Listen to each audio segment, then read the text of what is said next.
What's up, everybody? I'm John Middlekauff. You know what I need you to do. Subscribe to our YouTube channel. We got content for days reacting to every NFL game all the time, every single day. Subscribe, like the videos. Let's go.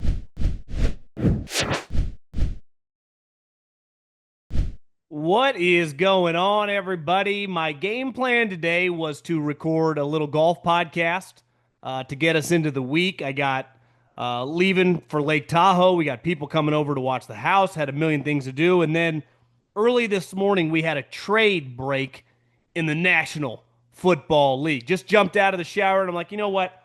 I'm going to do a quick little reaction to the Jalen Ramsey, Jonnu Smith for Minkah Fitzpatrick.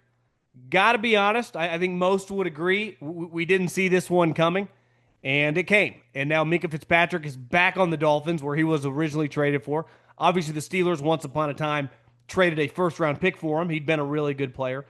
And let's just dive in. I mean, it's no way around it. We knew Jalen Ramsey was going to get traded. To the Steelers, maybe not, but we knew that Jalen Ramsey was not going to be on the Miami Dolphins. We knew the Steelers, because of Arthur Smith's history with the tight end, was sniffing around Jonnu Smith.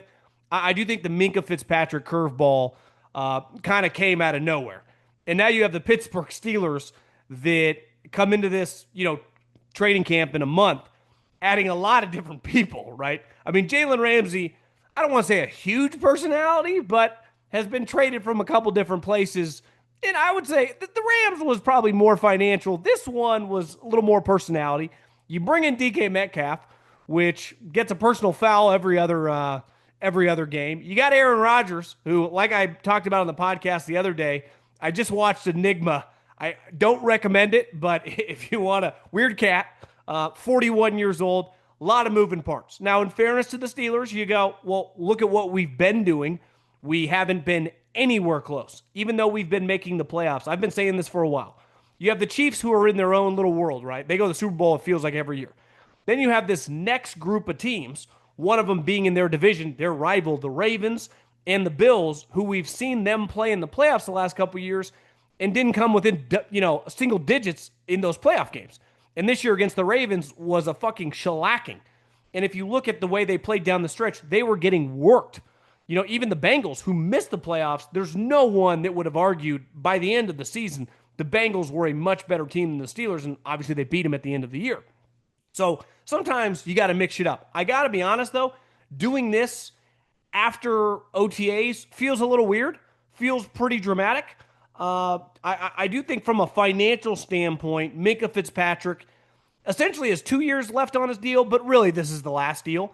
And maybe they looked at it like this, a little bit like the Houston Texans with Laramie Tunsil. We don't plan on giving him another big contract. Now, obviously, Tunsil's number at left tackle is enormous. Minkah, because of the position he plays, is smaller. But in a weird way, this move was more big picture, even though in theory, I guess, it helps them in the short term getting two guys, especially one in the secondary. And I just think it was pretty crazy because I start texting around the league. My take is, and I'm not banging the film like the old days, so I text my buddies and they go, is Jalen still good? And I got multiple guys that work in pro departments say declining starter. I mean, his days of just locking down the best wide receiver are over. Now, he's still a solid player. He will tackle. And maybe the Steelers bet on you come to our culture like you were with the Rams. You're going to be an all-in guy. You're not that old. I mean, how old is Jalen Ramsey? 30, 31 years old. So technically he has a big year. Maybe he continues to play for a while. Yeah, he's 30 years old. He feels older than he actually is. And listen, they traded for a declining player, and I go, what about Minkah? To me, he's a pretty good player. They're like, yeah, high-end starter. Now, this is where we get to the hierarchy of positions, and I would say safety's near the bottom. You could argue now with guards and centers making so much money and their importance given how many interior pass rushers are good, that guards and centers have jumped safeties. And, I think linebackers, I mean, if you get a good one, they are extremely important. You could argue that safety is last on the list of importance. Now, I think Minkah Fitzpatrick and guys like that are game-changing players, but the Pittsburgh Steelers just told you what they think.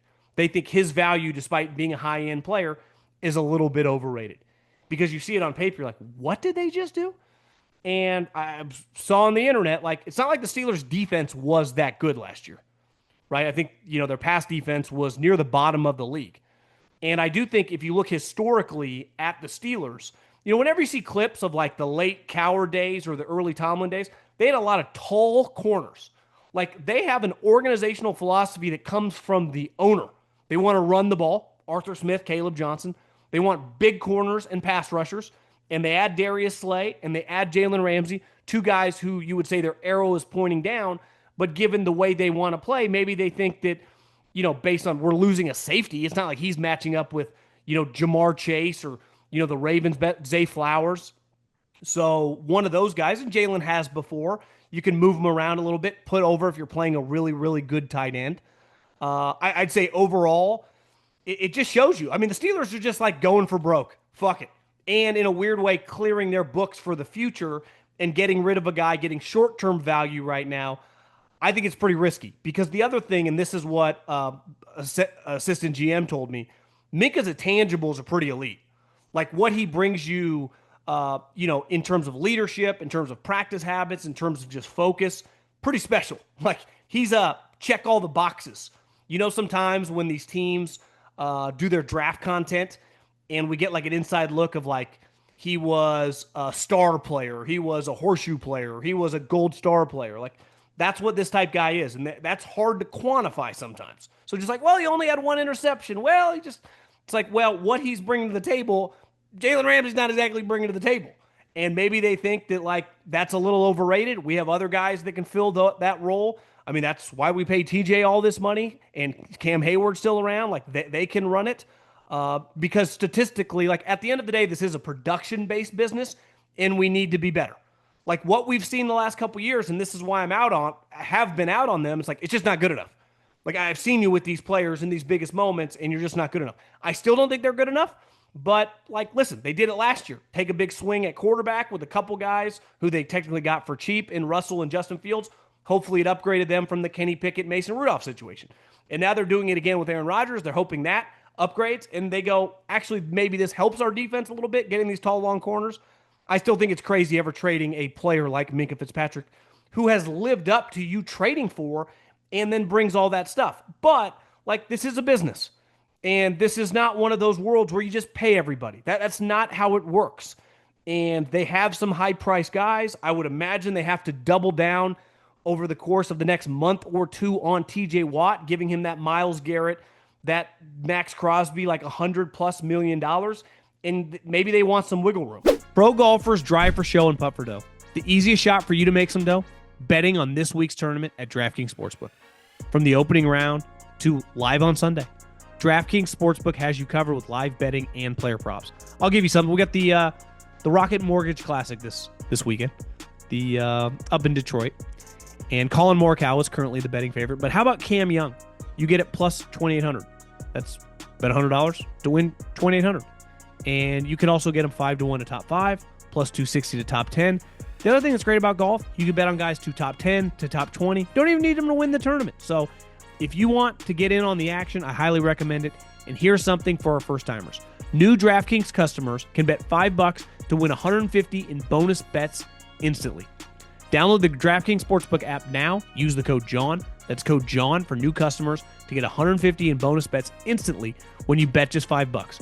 Only on DraftKings. The crown is yours. They also gave DK Metcalf a ton of money. And they're bringing in, Mike Tomlin gets a lot of credit, and rightfully so. His ability to manage personalities is really, you'd argue, like his leadership, his ability to manage the team and some crazy motherfuckers is his best attribute. Because you wouldn't call him like, some genius scheme guy, right? Hell, their best defenses has been when Dick LeBeau ran the defense, right? He definitely is not an offensive guy.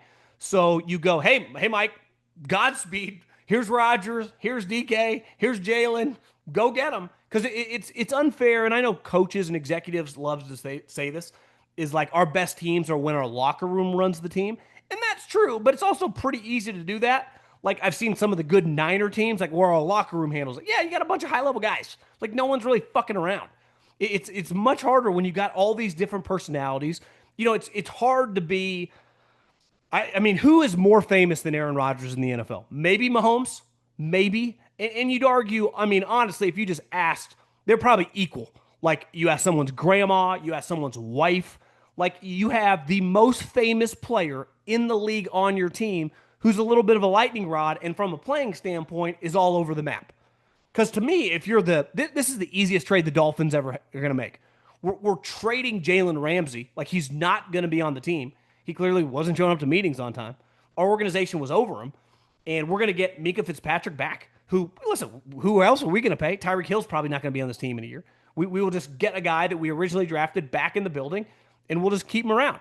Now, as someone in the league told me, Middlekauff, check out the Dolphins cornerback depth chart. Doesn't look great. And then I started thinking, like, obviously the Bills, they haven't beat the Bills in like 10 years. So they're not beating the Josh Allen Bills. But when you look at the Jets, Justin Fields is their quarterback. Last time I checked, he's not exactly Chad Pennington picking you apart. So from a pass game standpoint, I don't know if the Jets scare you.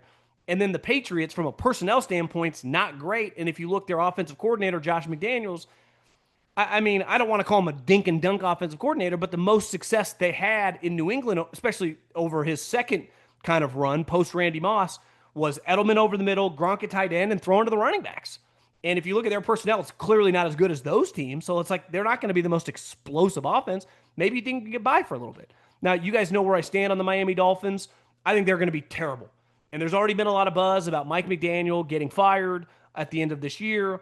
I just think their team just has a lot going on. Don't blame them for getting rid of Jalen Ramsey. Obviously, if a team was going to take a Jalen Ramsey, it was going to be, I would say, a big name, big personality coach. It would have to be a guy like John Harbaugh and Andy Reid, Mike Tomlin. You weren't sending him to like Liam Cohen. You weren't sending him to Jonathan Gannon. A coach feeling comfortable that I can handle this was going to be Mike Tomlin was clearly on the short list. And if you told me at the beginning of the offseason they're going to get back Minkah Fitzpatrick in a trade for an older tight end and Jalen Ramsey, like I think one team gave a fifth, one team gave a seventh, whatever. But that's a very, very easy deal for Miami. And I think if you're Pittsburgh, you needed to fucking change things up. I think sometimes too in this, football, I've said forever, football is like Wall Street on grass. It's very cutthroat. And sometimes you need to let everyone know because people, and I've asked this question, like I thought the standard was the standard. I thought this is the Pittsburgh Steelers. Not even just the Lombardis, but like we're going to compete every year at the highest level. And for a long time with Roethlisberger, even though when they weren't winning it, they were right there in the mix. If an injury doesn't go their way, they couldn't beat the Patriots. But everyone else they could play with, and they could beat anybody. This team is not the case. And I think sometimes an organization like, hey, listen, everyone better fucking have their head on a swivel. This shit ain't acceptable. It's not Minkah's fault, but it kind of shows the locker room like anyone can be traded. It's almost, it's not, I'm not comparing Minkah to Luka, but sometimes those moments, remember when Luka got traded, everyone in the NBA is like, I think Anthony Edwards is like, well, shit, if they trade Luka Doncic, Minnesota could trade me. And I just think everyone in the locker room, like, your off season, this next 4 or 5 weeks before you show up to training camp, better not just be fucking slamming Coors Lights, smoking weed and eating pizza. Your ass better be training because we will get rid of your ass. If your name ain't TJ Watt or DK Metcalf, head better be on a swivel because this ain't going to fly anymore. And I do wonder if there's an element of that just to kind of keep everyone like, damn, kind of wakes you up. I think especially any young person, and I remember this in the NFL and even when I started in radio and like ratings were a big part. Sometimes when you have a tough conversation and you're 25, you're 28, you're 30, especially when you get a little cocky and you start feeling yourself, it can humble you really quick. Or there be a situation in your building where they just fired that guy. What? If they fired that guy, sorry, I'm sweating. I just got done working out and showering. It was a wow moment. So where I commend the Pittsburgh Steelers is we crush them so often for being too conservative. Well, they're never willing to do anything. They're just cool with winning 9 or 10 games, and they keep telling us standard is the standard, championships are bust. And it was like, this is bullshit. Like at least they're like, fuck it. Like this ain't working. Let's try something else. Now, is it going to work? Baltimore's in a different league, but like I've been saying for a while, like I don't feel great about Cincinnati. Their offense was awesome last year and they won 9 games. They have a new defensive coordinator. Their star defensive end hates the organization. The guy they drafted to replace that guy thinks he's getting, rat fucked in the contract negotiations. He just left OTA. So a lot of moving parts in Cincinnati. Obviously, Cleveland's going to suck. The AFC is really good. We know the Chiefs ain't going anywhere. The Broncos and the Chargers are going to be better. The Bills are going to be awesome. If the Patriots look at their schedule, they could be solid. So maybe the Steelers are like, we need to mix something up. Like, what do we got to lose? 7 games again? I mean, what are we doing here? So I've kind of come around to like, I get it, but what the hell? Why not?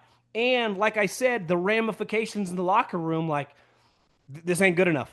And if we can trade Minkah, team captain, baller, we can trade anyone in this room not named TJ Watt.